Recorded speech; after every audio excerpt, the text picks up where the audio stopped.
kayo mga kabagis, welcome back sa ating channel, Kabagis Vlogs. Ito na po kabagis, malapit nang matapos yung ating bagong kulungan. Nalagay na kami ng bubong. Ayan siya. So ito yung ginagawa naming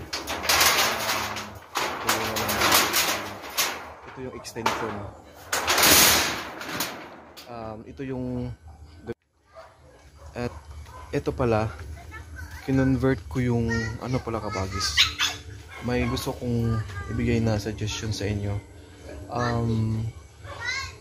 Noon naka-direct yan yung tubig sa ano namin sa faucet, pero napansin ko hindi siya maganda kasi kapag gusto mong maglagay ng vitamins ng ibang ihalo mo lang sa tubig, ang hirap kasi kung ilagay mo sa lalagyan ano ng mga baboy, hindi nila ubusin. So kung ganito kasi lagyan mo lang dyan, tubig na nila yan, so konsumo nila. So yung maganda, maglagay kayo ng ganito sa pig drinker nila yan, kasi again ma-minimize niyo yung tubig. Kung may leaking dyan, hindi siya ganun ka laki yung maubos na tubig. So ngayon, temporary pa lang yan, tumutulo pa kasi lalagyan pa yan ng epoxy. So ang maganda dito, again, malagyan mo ng kanilang vitamins, at kung mayroon kang ilagay na gamot, padaan mo lang sa tubig, so madali na lang inumin ng baboy. Kasi kung ilagay mo sa lalagyan, i-ano nila, gagawin nila is tawag nito, ano bang Tagalog sa iyabo? Hindi nila inumin lahat. Worst doon is walang mainom kasi na ano na, tapon ng tubig. So yan, ito mga kabagis ang ating mga biik. So ang gagawin natin mga kabagis dito is magiging ano sila, monthly. So nagwa 1 month na ito, tapos yung kulungan na yon kukuha tayo ng bago para ang gagawin ko every month meron tayong maibenta bawat kulungan. Yan, hindi yung lahat ibenta mo. So yun yung maganda na may batch by batch yung ano mong mga baboy, by batch sila before mo maibenta. Yan. So maglilinis ako kasi may mga pupo na. Ang mangyari niyan mga kabagis, balak ko na by month or per month tayo makapagbenta ng baboy, kasi tatlo na yung kulungan natin. So maximum or minimum of 5, maximum of 10 yung ating mga kulungan. Ang gagawin ko dyan is by monthly na lang para hindi tayo mahirapan na buo yung bilhin nating ganun karaming mga biik. So yun, ngayon pala kung nabansin ninyo, nasa mga 300 to 400 na per kilo yung baboy sa Manila, but sa Cebu nasa 250 to 300 pa rin ang range ng kilo ng baboy, yung bang nasa merkado o sa palengke. So ngayon ang nangyari mga kabagis, update ko lang pala sa inyo na yung dalawa dyan na nakuha nila na 180 yung rasyon, meaning timbangin siya na patay na, wala na yung laman loob. Umabot tayo ng 69 yung isa, 70 yung isa kilos. Kung sa tingin ninyo or maybe masabi ninyo na bakit ganun lang ka liit yung, or bakit ganun lang ka baba yung timbang, para sa akin hindi na yun mababa, tamang tama lang yun sa kanilang edad, kasi nasa 2 months pa lang yun and 2 weeks. Imagine ninyo, na-reach natin yung ganong timbang. And also, yung dalawa na yun yung kumbaga sobra namin pinili yung mga mas malaki kaysa kanila. So eventually, kung naibenta ko lahat sabay ng pagbenta ko sa dalawa, yung iba doon mga nasa 80 to 90 kilos na, kasi mga malalaki na talaga yung naunang naibenta.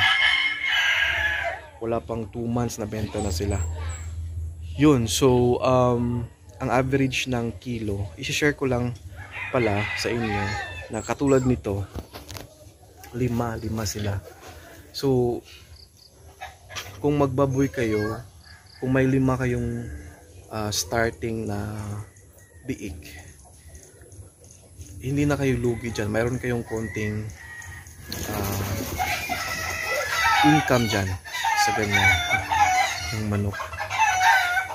So ibig kong sabihin, for example lang nag-average kayo ng 70 kilos.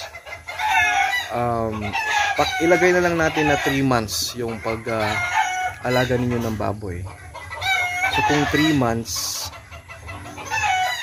makonsumo ng isang baboy yan is isang starter na 1,500, tatlong grower na tag 1,400, and then isang finisher na tag 1,300. So kung i-calculate mo yan, kulang-kulang nasa mga 8,000 plus together with your presyo ng baboy. I mean yung pagbili mo ng biik, for example 3,000. So mga nasa 8,000 plus yung puhunan sa isang baboy.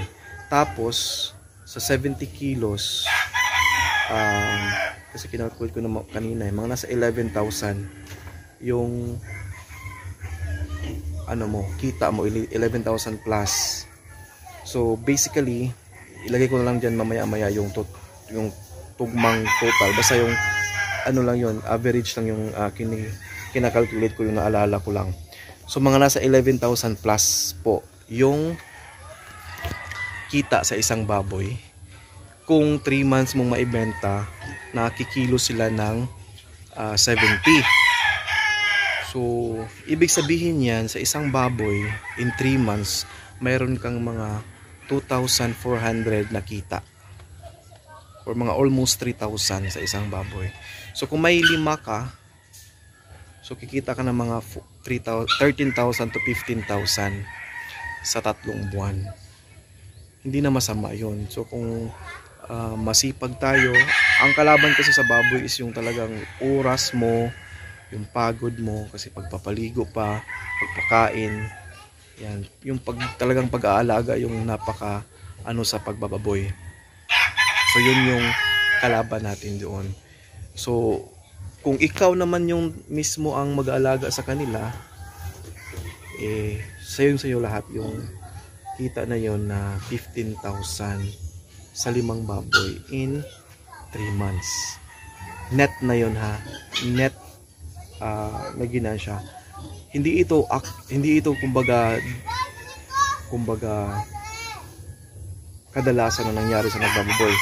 Ito ay based sa mga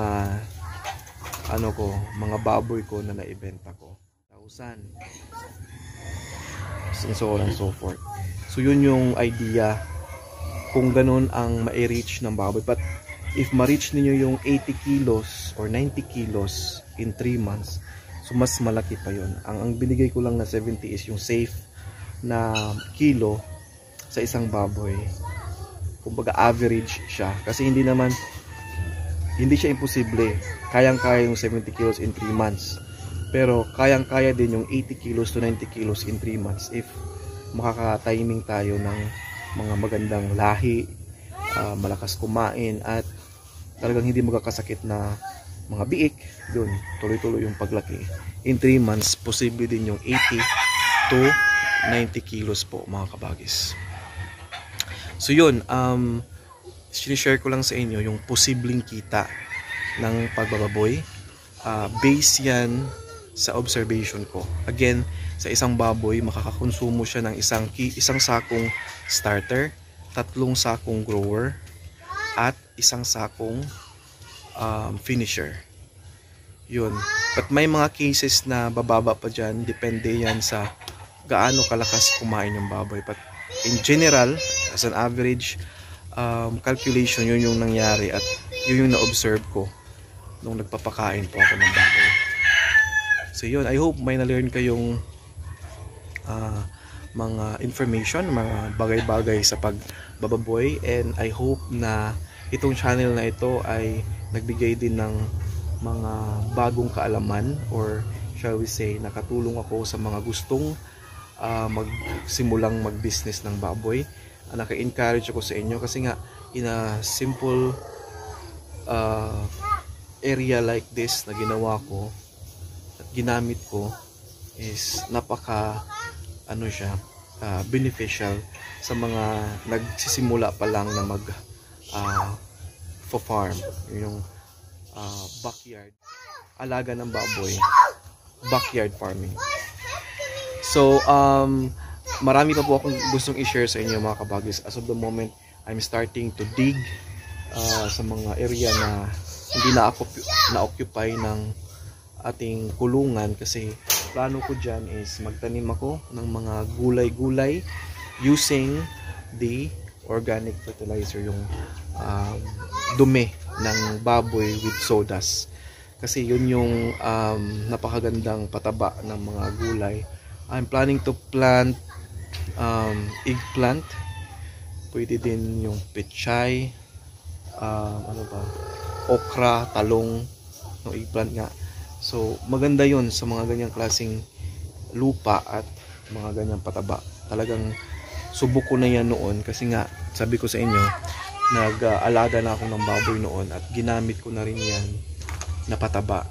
So mabisa po siya, napakaganda ng resulta po, and I hope na magkaroon din kayo ng chance, and balitaan nyo po ako mga kabagis. Kung bago lang kayo sa channel na ito, make sure to subscribe po and click the notification bell para updated kayo sa mga uploads sa kagaya nito. And please make sure to comment down kung mayroon kayong mga gusto ding i-share, especially kung na-encourage ko kayong maggawa ng maliit na babuyan or maggawa ng maliit na gulayan, ganyan. So make sure to comment down, i-share nyo sa atin para naman ma-follow ko kayo at maibisita ko yung mga bahay din ninyo. Yun, so let's just support each other, let's help each other, and thank you so much again for always watching, supporting my channel, most especially kay Quindy Ann, yan, also sina Milchur Tayag, SKL Vlog, palagi yan dyan, especially din kay Thelma Lim, yan, palagi yung nandyan, at marami pong iba. So i-mention ko yung mga iba. Make sure to comment down lang kung gusto niyo magpa-shoutout para ma-shoutout ko kayo sa susunod ng mga videos ko. Thank you so much, and have a great day.